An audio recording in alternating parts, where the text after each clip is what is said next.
Okay, so when you go to your OBGYN 6 weeks after you have a baby and they tell you that you have the go-ahead to go ahead and do whatever, physical activity that you want to do, this should not include running.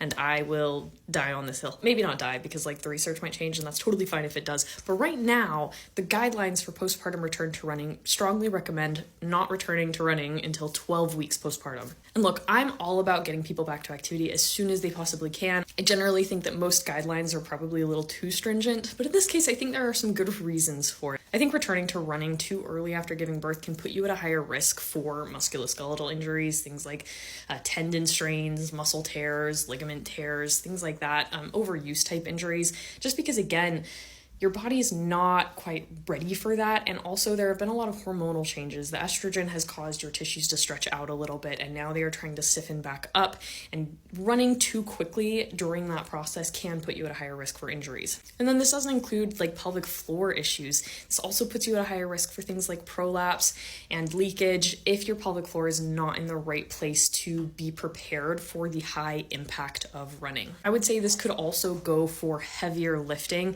things like CrossFit. I would strongly recommend people wait until 12 weeks. That doesn't mean don't do anything until 12 weeks. That means prepare your body for the eventuality of having these high impact, high intensity activities. I know there's a lot of pressure to bounce back after having a baby, but it's not worth putting your body at risk of injury by trying to go back to these activities too early after giving birth. Also, the whole bounce back thing is just absolutely ridiculous and drives me crazy because it's toxic. You're never going to have the same body. It's okay to have body changes after you are pregnant and have a baby.